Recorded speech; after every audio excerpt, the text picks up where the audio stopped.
Olá, sou Diego Tesser e este é o Patovni TV. Hoje prosseguimos com o quadro do canal do Grupo Ufológico Paraná, o Patovni Responde. Nosso propósito é apresentar questões pontuais sobre cosmologia ou ufologia, a fim de que especialistas respondam, fomentando assim a reflexão e o conhecimento dos interessados. No Patovni Responde número 3, reproduzimos interessante questão formulada na noite de 28 de agosto de 2021, por Lala Barreto, antropóloga e conselheira do Patovni, durante o quarto Cosmovni, encontro de cosmologia e ufologia do Patovni, ao professor Ben Maharen Kadesh, embaixador universal da paz e especialista em ufocriptologia, sobre as mensagens secretas encontradas em códigos nas escrituras.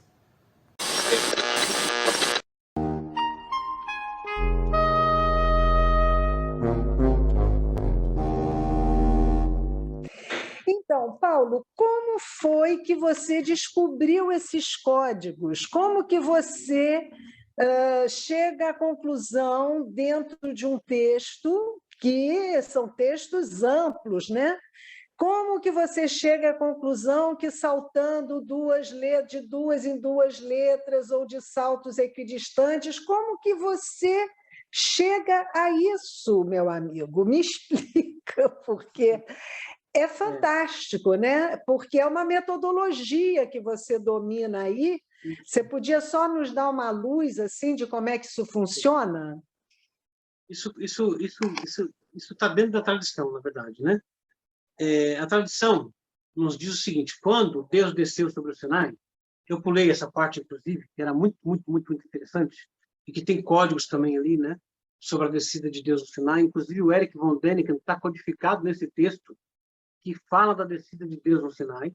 E é muito interessante porque foi esse texto que modificou a vida do Eric von Däniken, e ele começou a pesquisa dele baseada nesse texto da descida de Deus no Sinai, né? Quando Deus desceu no Sinai, então a tradição nos conta que o divino teria dito a Moisés que a Torá é um código, que mensagens estavam criptografadas na Torá, né? Então, os rabinos antigos já sabiam desse código. Só que, né, eles só podiam fazer pesquisas de códigos muito curtos, né? Com, tipo, até no máximo 100 saltos equidistantes, digamos, que é o que poderia se visualizar dentro de um texto que poderia ser copiado, por exemplo, né? Se dividisse um determinado texto em cartões, né? De 10 em 10 letras, né? Então, eu poderia descobrir mensagens criptografadas nesse texto a cada 10 saltos equidistantes, por exemplo. Ou cartões de 100 letras, eu poderia descobrir códigos dentro desses textos a cada 10 saltos equidistantes, né? Então, isso era o máximo que os rabinos poderiam fazer, talvez, né? Mas, mesmo assim, eles descobriram muitos e muitos e muitos e muitos segredos codificados dentro desses textos. Até que, 3.000 anos depois, né, um matemático lituano chamado Eliyahu Rips, que imigrou da Lituânia quando a União Soviética quebrou, né? Aliás, a história dele é muito bonita, porque, num determinado ponto, esse matemático, né, ele conseguiu quebrar uma equação que ninguém jamais havia conseguido quebrar, e ele fez isso na prisão usando lápis e papel higiênico. Tá? Porque ele havia sido preso porque ele havia feito um protesto lá na União Soviética, né? Atirando fogo no próprio corpo dele. Milagrosamente, ele não morreu. Ele foi preservado. Depois ele migrou para Israel. Quando ele estava em Israel, ele ouviu uma conversa, né? De que mensagens estavam criptografadas na Torá, né? Então ele foi até uma biblioteca lá em Jerusalém e descobriu um livretinho que havia sido escrito por um rabino que havia escapado do Holocausto. Esse rabino, ele havia pegado toda a Torá, dividido em cartões, né, de 100 letras, e havia descoberto mensagens criptografadas dentro da Torá, né? O Eliyahu Rips viu isso, e como ele era um matemático, né, como ele é um matemático, ele está vivo ainda, ele resolveu investigar o assunto. ele convidou mais 2 amigos, né? Um especialista em computação e um outro cientista que eu não lembro agora a especialidade dele, né? E eles foram investigar o assunto. Um é chamado Yoav Rosenberg e o outro Dor Whitson. E eles passaram 14 anos investigando esse fenômeno. Eles, então, desenvolveram um software para investigar o fenômeno, para ver se mensagens estavam realmente criptografadas na Torá, né? E desenvolveram, então, um ensaio para testar o assunto. Esse ensaio foi chamado Sequências de Letras Equidistantes no Gênesis. Tá? Então, eles pegaram os nomes de 32 rabinos que morreram em tempos bíblicos e pós-bíblicos, escreveram os nomes deles em hebraico, desses 32 rabinos, junto com as datas de nascimento e morte desses rabinos, né? E separaram como texto de controle apenas o livro do Gênesis, que tem cerca de 78 mil letras hebraicas. E pediram para o software procurar o nome desses rabinos no texto do Gênesis.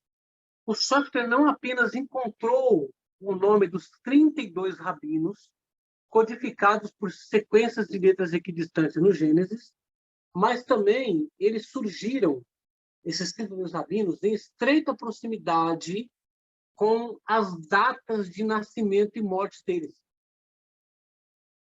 Então, eles souberam que o código era real. E esse ensaio foi publicado numa revista científica chamada Statistical Science, em 1994. Bom, aí o assunto... Sim. Esses códigos, então, eles se sobrepõem no texto. Sim, você tem vários níveis de comunicação, porque se tem uma comunicação em que em que há uma equidistância de 2 letras, mas haverá um código também numa equidistância de 7 letras, por exemplo. Então, Sim. há uma sobreposição de mensagens? É uma sobreposição de mensagens. Há códigos com 15 mil letras, 20 mil letras, 30 mil letras, né? E o que o software faz? Porque, por exemplo, seria impossível visualizar um código de 30 mil letras, porque ele seria longo demais. Eu não teria como visualizar. Então, o computador achata o código e torna ele visível na tela, como vocês viram ali. Tem código que foi soletrado ali, que eu mostrei para vocês, que tem 20 mil saltos de distância. Tá? Então, eles só podem ser vistos, né? Só podem ser vistos porque o computador achata a matriz.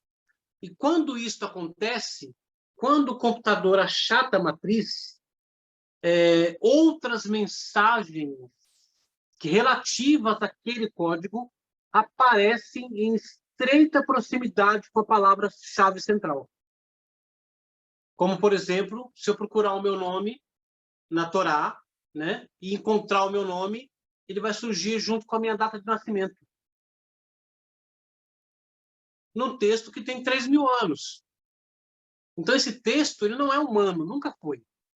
Ele é um texto completamente divino, porque somente alguém que conhecesse o futuro poderia codificar essas coisas nesse texto. Então, aí, a coisa se espalhou, né?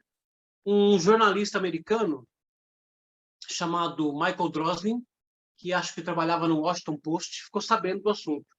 E ele viajou e foi conversar com o Eliyahu Rips sobre esses códigos. E ele escreveu e publicou um livro chamado Código da Bíblia, que é muito fácil de ser encontrado esse livro, em qualquer livraria, ou até em sebos, tá? O Código da Bíblia. E o Droslin, né, esse jornalista, ele pegou uma cópia do software do Eliyahu Rips. E ele começou a pesquisar essa cópia, né, com essa cópia. E um dos primeiros grandes segredos que ele descobriu foi, com 1 ano de antecedência, o assassinato do primeiro-ministro israelense Yitzhak Rabin. Ele descobriu isso com 1 ano de antecedência, que ele seria assassinado.